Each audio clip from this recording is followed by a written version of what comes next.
Assalaamu calaykum waraxmatullah. Soo dhawaada saaxiibayaal, kuna soo dhawaada muuqaal cusub. Waxaan muuqaalkan kugu soo bandhigi doonaa carruuro aadan ogeyn inay jiraan, sidoo kalena leh waxyaabo uu Eebbe ku abuuray, ayna kaga duwan yihiin carruurta kale aynu naqaano. Ee daawasho wacan.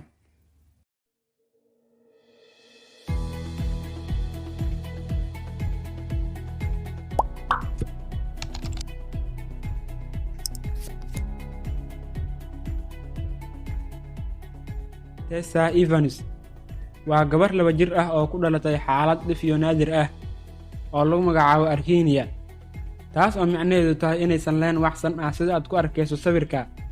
Arrhythmia waa xaalad dhif iyo naadir ah.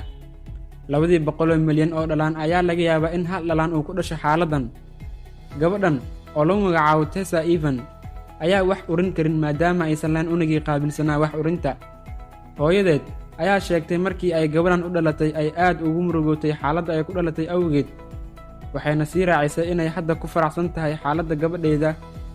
Gabadhan ayaa dhalatay sanadkii 2013 waxayna ku dhalatay dalka Ireland.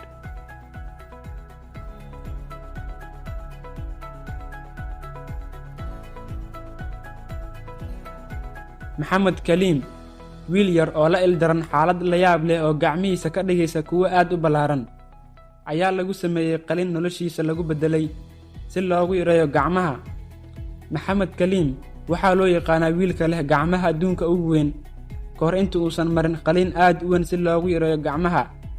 8 jirkan ayaa ku dhashay xaalad sababta in gacmihiisa ay sii wadaan koritaanka ilaa ay u ekaadaan gacmo waaweyn.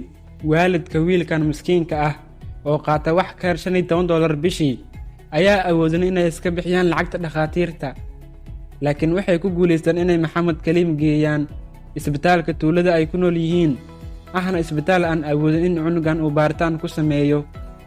Xaaladda microdactyly waxay sababtay in Maxamed Kaliim gacmihiisa ay dhirirkoodu gaaraan 33 semitir laga bilaabo curcurka ilaa iyo faraha, waxayna xaaladdan wiilkan u horseeday in laga aamino inuu yahay mid inkaaran. Sidoo kale Maxamed Kaliim ma ahan mid aada iskuulka, maxaa yeelay waxa uu ka cabsadaa inay ardayda caayaan ama ay ku camirtaan.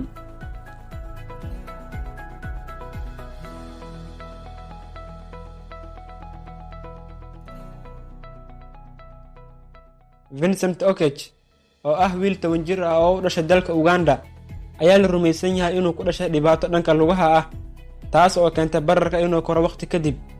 Xaaladdan oo lagu magacaabo elephantiasis ayaa lugaha wiilkan waxay ka dhigtay inay zaa'id u bararaan ilaa ay gaarsiiyaan heer uu socon waayo iyo sidoo kale inuu xiran waayo dharka keliya waxa uu xirtaa goonooyinka gabdhaha.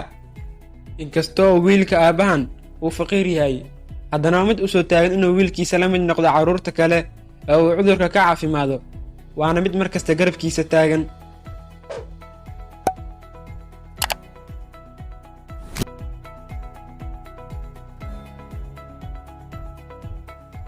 Jackson Buell waa cunug Amerikaan ah oo lagu naanaysay Jacksonkii awoodda lahaa, wuxuuna dhashay isagoo ay maskaxiisu 80% ay ka maqan tahay.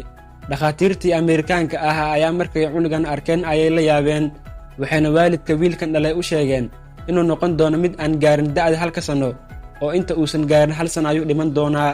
Balse warkii dhakhaatiirta ayaa been ku soo baxay, oo wiilkan ayaa 2017 u dabaaldegayay dhalashadiisii 3aad, midaas oo amakaa ku reebtay dadweynaha iyo dhakhaatiirtaba.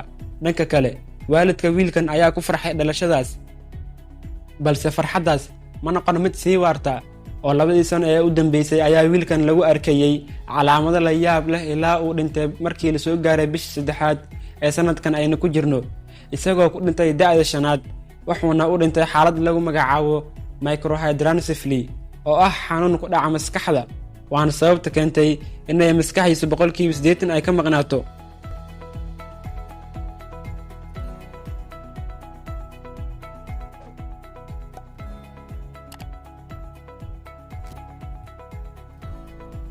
Mela Grusiron waa gabar ku dhalatay xanuun loo yaqaan sirenomelia, sidoo kalena la dhaho Marmot syndrome, ahna cudur uu haddii uu dhallaanka ku dhasho aysan suurtagal ahayn inuu sii noolaado wax ka badan 1 maalin. Balse gabadhan ayaa beenisay hadalkii dhakhaatiirta ee ahaa inaysan gaarin da'da 2 jirka ah oo waxa ay ku dhimatay da'da 15aad. Gabadhan ayaa ah gabadh ay labada lugood isku dheganaayeen, waxaana u samaysnaayeen sida gabareemaayada oo kale. Gabadhan ayaa qaliinkeedii ugu horeeyay lagu sameeyay sanadkii 2005. Qaliinkaas ayaana noqday mid lagu guuleystay, balse gabadhan ayaa sidoo kale ku dhalatay hal kili, iyadoo markii ay dambe u dhimatay dhig maskaxda kaga furmay oo ka dhashay arrinka kelida. Xaaladan oo lagu magacaabo Sirenomelia ama Marmad syndrome ayaa celcelis ahaan lagu sameeyay, waxaana lagu ogaaday in 70,000 ee dhalaan laga yaabo inuu ku dhasho hal dhalaan.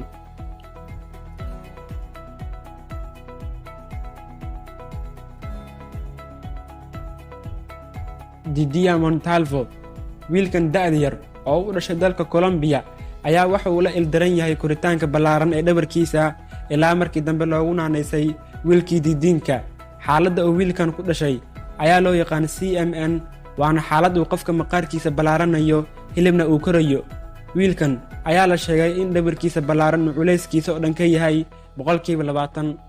Wiilkan qoyskiisu aad faqiir u ah ayaan u helin lacag ay ku daweeyaan, balse nasiib wanaag wiilkan waxaa loo qaaday dalka UK si loogu soo daaweeyo, isagoo sidoo kale la kulmay carruur kale oo qabta cudurka uu qabo. Waxaana cudurkan la sheegaa in 20,000 ee cunugba laga helo hal cunug.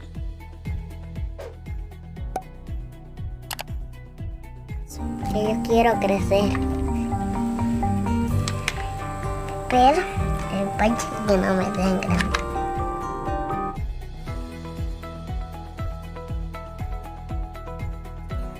Manar Majid waa gabar Masaari ah oo leh 2 madax. Gabadhan hooyadeed ayaa u maleynaysay inay dhalayso mataano, balse markii ay dhashay gabadhan ayay amakaa ku noqotay, maxaa yeelay gabadhan mataankeeda ma ahan mid dhammaystiran, keliya waxa ay leedahay madax, dhago, indho iyo weliba af. Gabadhan mataankeeda waxa ay iskaga dhegnaayeen madaxa, balse mataankeeda ma leen xubno kale ee aan ka hayn madaxa. Si ay gabadhan u noolaatana waxaa lagu qasbanaaday in qalin la marsiiyo si loogu jaro madaxan ee mataankeeda aan dhammaystirnayn. Gabadhan markii ay gaartay 10 bilood ayaa la marsiiyey qalin soconayay 13 saacadood, waana lagu guuleystay qalinkaas. Balse gabadhan 2 sano ee cimrigeeda u dambeysay ayaa lagu arkay egfashanno kala duwan, iyadoo markii dambe u dhimatay egfashannadaas.